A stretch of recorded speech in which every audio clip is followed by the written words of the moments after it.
Hello and welcome to the video. Now today I'm actually going to use my voice because, this is quite complicated and very hard to understand about it. Normally I use subtitles, but makes it work a little bit better. In today's video we'll be making a very hard to break lock. It's a used combination, so it will take incredibly long time to break, and if you do it correctly you can make it take over 500 billion years to do it, if you just layer enough of these. We'll go through all the different ways of doing it and which one is best. Let's get right on into it. These are all the methods you need. Firstly, there's a button lock. Press with a certain combination and it'll open. Secondly, there's a good old reliable, the levers, on and off, and a certain combination. Once again, they'll work. Next is a cool one, turning a item frame. And lastly, there's a dispenser or hopper gate, which works kind of like a keycard system. First up, we have the item frame lock. Now, this works because when you turn the item frame in its frame, it will generate a different charge because of the comparator. So the more you turn it, the higher the length of the charge you get, and you can use this to work out a combination. I'm going to use some maths here, but bear with me. This will make it a lot easier to understand, hopefully. So this combination lock will have 8, because that's how many phases it has, to the power of how many item frames you have.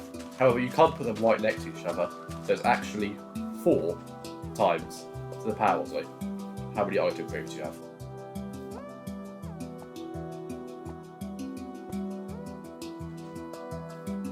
So what this means is for every item frame you have, it'll be 4 to the power of that. So if you have 2 item frames, it'll be 4 to the power of 2, which is 16. If you have 3 item frames, it'll be 4 to the power of 3, 64. And with 4 item frames, it'll be 256 combinations to do. Now assume they each take half a second, which it probably won't, then it will take over 3 minutes to do, which is quite a lot. And the more you stack, it gets exponentially harder to break, with each extra item frame you add. Okay, next we have the pin lock. This has 9 different buttons, and if you press them in the correct order, it will open this little door. Now all you want to do is pick the place you want the button to be, and place a line of blocks one down on the opposite side. This is how the redstone works out. After that, you want to choose what order you want the 3 things in. Now you can have more than 3, but I just did 3 in this example, so feel free to do more. Whichever button you want to press first, have 3 repeaters on. Whichever button you want to place second, have 2 repeaters. And finally, the one you want to place last order, have 1 repeater.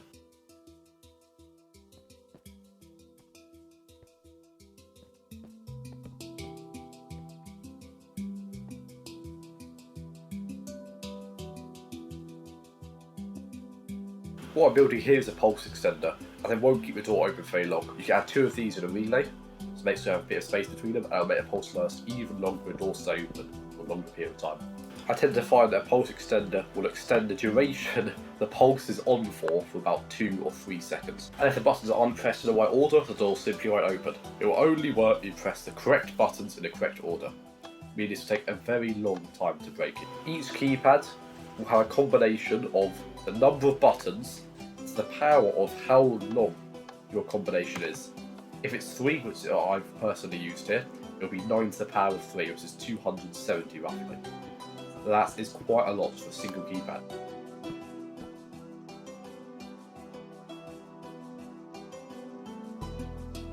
Next up we have the good old reliable, the lever. Now each of these has 2 states, on and off, so therefore it's 2 to the power of how many levers combinations.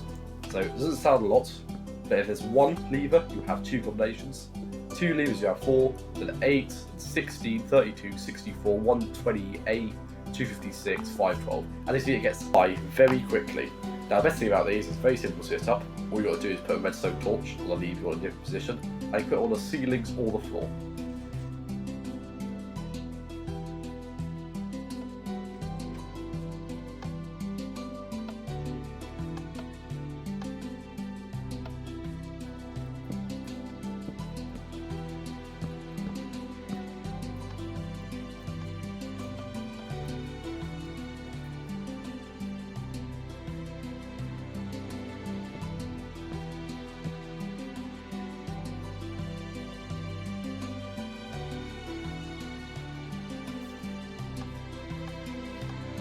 Last of all, we have the dropper / hopper system. Now, this one, I'll let you know a secret, it's the best by far. So the combinations is 1,000, which is how many unique items they are, times how many are in a character set, which is say 36, to the power of how many digits long this is. So I'll put on the screen now how long the longest possible meshes is in combinations. Now what I've got here has nowhere near as much, but you can put as many as you want. For purpose sake, I'll put it as 7 because that's generally what most people have as a password length. But you can do a lot more, and it'll quickly become in the millions of years if you stack them up together. As well as that, each time you want to rename an item, it costs XP levels, and it will take a lot more time. So each combination will probably take a person at least 6-7 seconds to do.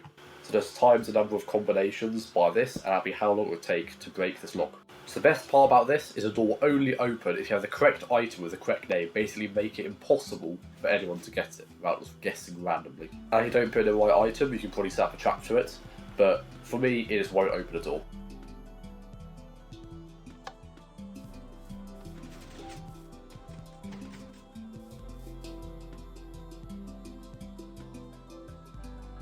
For video's sake, I've added one of each of the combinations here, and I'll put on screen right now how many combinations this is. I made a nice little base to store them in, because if you have a cool combination, you've got to have a cool base. If I didn't have the lights there, it will take 2,402,000 seconds in minutes. That is 40,000 minutes, 667 hours, 27.8 days, just to crack 3 of the 4 ones, not including the one which takes hours time. There is literally no way you can break into this. Now, as I've got the lights here, it takes 2,000 times less than with the item frame. That is 191,500% less time. Just because of the lights there, which tell you if one part of it is correct. However, this whole video's been pointless because all it takes them to generate with a pickaxe to do this, and your ace is gone. So on that massive bombshell, thanks for watching, goodbye.